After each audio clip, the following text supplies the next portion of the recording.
Hey guys, Puzzled War here, coming at you with an updated deck profile on my Trap Eldlich post CYAC. I did not expect to update this deck so soon, but we did get some really good support cards, and I did fix some ratios that I wanted to show off and talk about in a video. Like always, there's going to be a deck image down below. This video is not going to be too long since I kind of already uploaded one like about a couple weeks ago, though it is outdated. So I'm not really going to be going too in-depth, just kind of more in-depth into the new cards. Like always, deck image down below. Just like, rate, comment, and subscribe. If you have any questions at all, please leave a comment and I'll reply.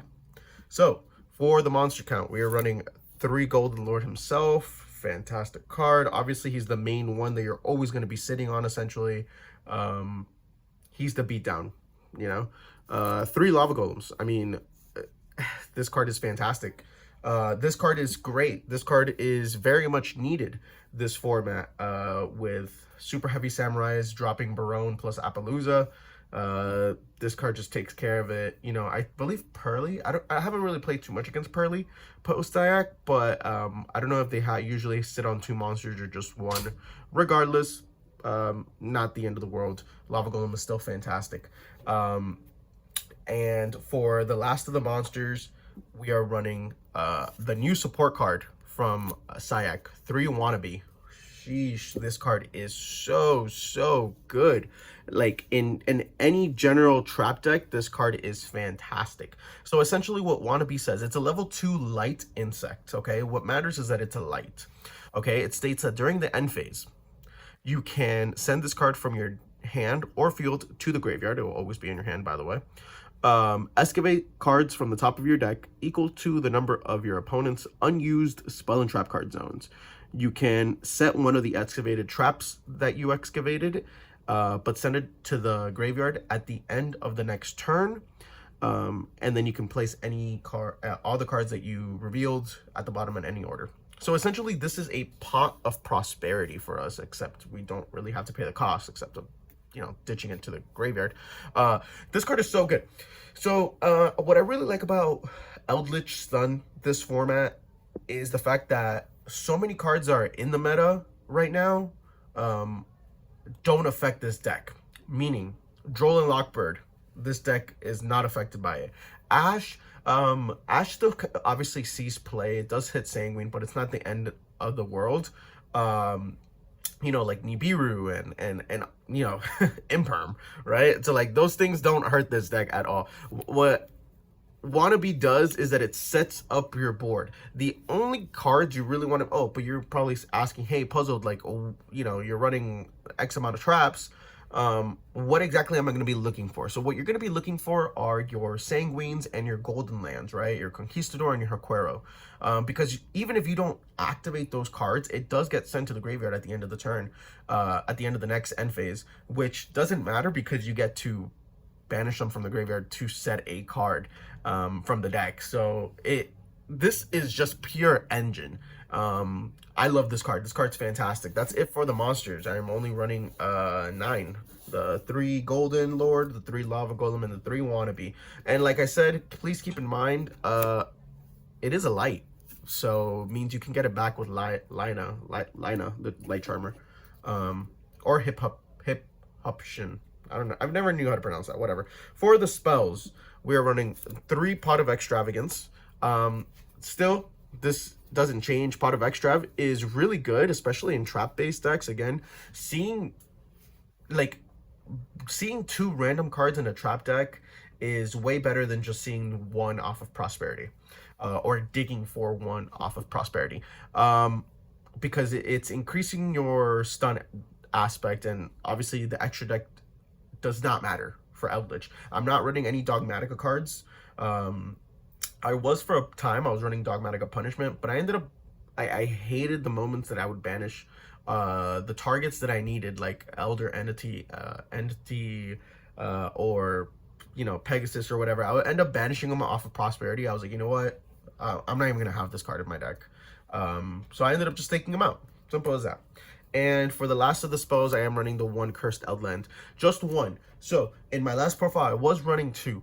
But Well, there's no point in Cursed Eldland because we have Wannabe. Wannabe is another engine card for the end phase.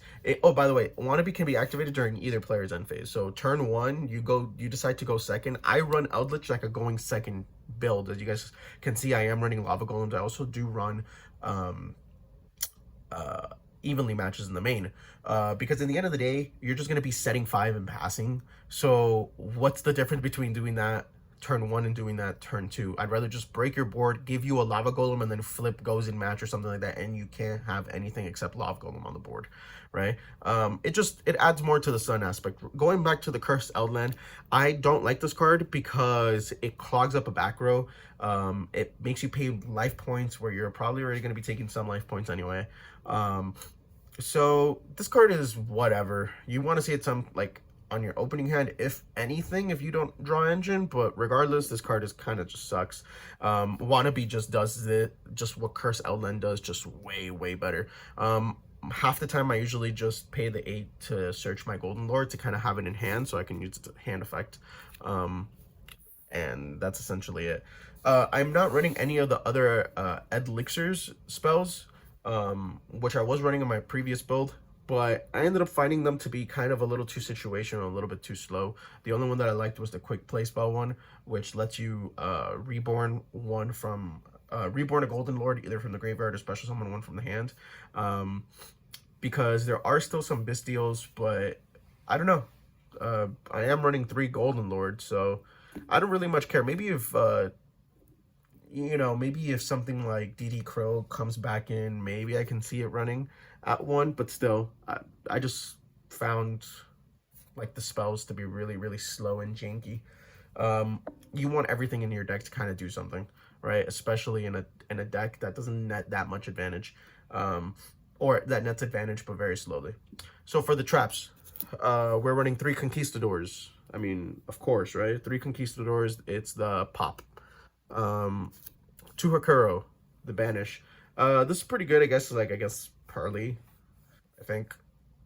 Like I said, I haven't really play tested much against post CYAC, to be honest. So tomorrow's gonna be my first time going to locals that it's legal. So I'm kind of looking forward to that. I am gonna be taking this deck, so I'll keep you guys updated. But yeah, 2 Hakuro, 3 Conquistador. I think that's pretty much the general aspect, right? And then the 3 Sanguine.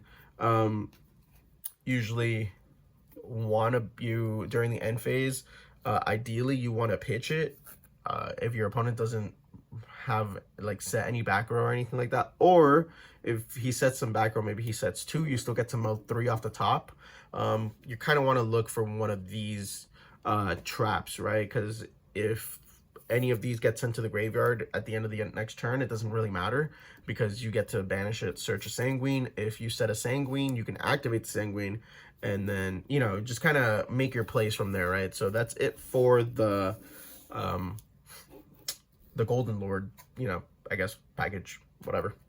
For the traps, right? So for the traps, for the reactive ones, I am running the 3 Torrential Tributes. I still think this card's disgusting. Against Super Heavy Samurai, you can hit them when they summon the Appaloosa, or you can bait the burn, negate, or something like that. Sprite, this card's disgusting. Again, I can't say very much about Pearly. I haven't play tested against Pearly, but still pretty good. And then obviously I am reading the 3 evenly matches. Excuse me. So the 3 evenly matches, I just prefer them in the main. I do run Eldlich like a going second build, so I will probably always ask to go second. Just if I see this or a Lava Golem, I'm sitting pretty. Even if I don't open them, I probably will open up a Floodgate or 2 that I can use to kind of control my board. So that's it. Like I said, Torrential is really crazy. And evenly, I mean, we still kind of have to see how the format shapes, but I'll probably still keep running evenly. It's a pretty good blowout card. For the Floodgates, we are running 3 Skill Drain, Monkey Flip Skill Drain. Very little to say about this card. This card does not impact you at all in any way, shape, or form.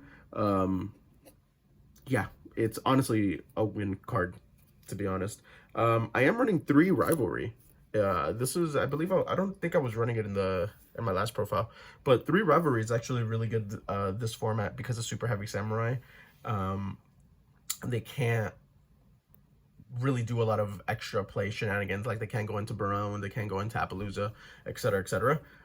So this is really good. I believe this is also really good against Pearly, because I believe they have like a beast and they have something else. Again, I will find out tomorrow. So 3 skill drain, 3 rivalry, 3 goes in match. I know this is good against Pearly, right? And 3, there can be only 1. So these are my floodgates of choice. I am running 3, 6, 9, 12 floodgates. So there's no excuse for you not to open one at least. So obviously these are the cards that you don't really want to set off of Wannabe, because well, they do get sent there during the end phase, but a lot of times my opponent has had like a board or something like that.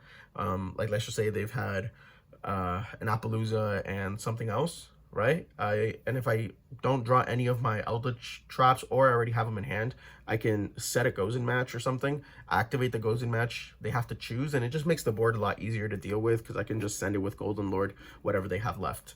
So that's pretty good. And for the last 2 cards, I am running a 41 card deck, but that's because I really wanted to find space for these, because I kind of fell in love with these cards.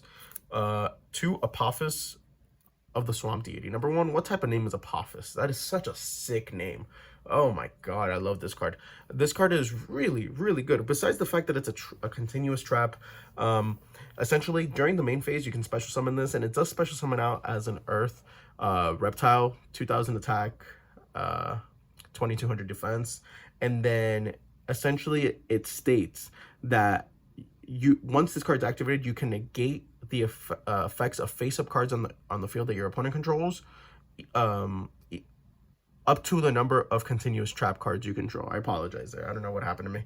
So essentially, we're running 12 floodgates. So if you go, hypothetically, your opponent goes Harpy's Feather Duster, I'm sorry. You can go Chainlink 1 Apophis, Chainlink 2 Golden Land Trap, a continuous Golden Land Trap, or any of your continuous floodgates, and you have a non-targeting negate. This is also an out to Dragoon, which at my locals, branded players are rampant, so Dragoon is a very big problem for this deck if I don't get it set it up first, or I don't get my Lava Golem in hand. So this just kind of helps me deal with this. This is just more of a personal meta call. I can understand why people wouldn't want to play this, mostly because of the fact that it can conflict with Rivalry and Gozen, but I guess I just have always played around it in a particular way, and it's never really bothered me. Usually if I have my Golden Land stuff set up, like my Eldlich stuff set up, with Rivalry and Gozen, obviously I can't go for it, but still, I believe it is worth the main. If you don't like those cards, by all means, you can run 2 Dogmatic of Punishments, which is what I was running. But again, just banishing your stuff off of Extravagance, I mean, somehow I'm always very unlucky and I managed to do that, or I'm just really good and managed to do that. Or you can just run 2 D-Barrier, whatever your heart contents. Or you can just run a 1 of and run a flat 40 card deck. Again, 41, I barely even feel it. So for the extra deck, the extra deck very much doesn't matter, but hey, whatever. I'll show you something jank. 3 Link Spiders. These are for my obvious conquistadors, right? And then you can go into also the Earth Charmer also with it, just in case. Maybe get a Fenrir from the graveyard or something. For the extra cards that I guess I do kind of go into, surprisingly, 2 Hip Hoshinit. 2 Hip. Okay, 2 Hip. This card's really good because of the attack boost. It just requires 2 light monsters, and then when it gets sent to the graveyard, either by battle or by card effect, you can target a light monster in your graveyard, add it to your hand, meaning you can add Wannabe because it is a light, or you can just add an Eldlich to Golden Lord to reuse its hand effect to send a card your opponent controls. This card's actually not that bad. Again, I usually use it when I have a Golden Lord and a Conquistador, or I'm sorry, a Golden Lord and a Golden Land. Just send them to the graveyard, get this, and it kind of gives me a boost, and then bring back my Golden Lord. It comes back as 35, but with Hip, it does gain an additional 400 attack. so it actually comes back at 3900 attack, 3900, yeah. So that's a pretty big boost. And then the one Lina is really good. Just again, essentially it serves the same purpose as Hip, where you can essentially just kind of get back Wannabe if it gets destroyed or sent. You can search Wannabe or you can search Golden Lord. But this is still pretty good. For the rest, I am just running the one Nightmare Unicorn, the one Phoenix. Nothing there, nothing extravagant. For the XYZ portion of it, I am running 2 Gustav Max. I run this for time. Time sucks, and you do pay life points, unfortunately, with skill drain, and you also got to time your kind of plays. So maybe taking a little bit of direct damage isn't the worst thing in the world. I run the Super Dreadnought as well, and then 2 Constellar Pleiades and the 1 M7 to overlay on top of it. That is it for the deck, guys. I know that is a little bit early. I mean, I think I posted the deck profile maybe a week and a half ago, 2 weeks, but still CYAC kind of brought in a lot of support, and it made me kind of rethink the way I wanted to build the deck, and I'm very happy with what I've been playtesting with. Tomorrow is going to be my first day where CYAC is legal, so I'll see if anything needs to change. Like always, guys, please like, rate, comment, and subscribe. If you have any questions, leave them in the comments down below. I'll be glad to answer them. See you guys.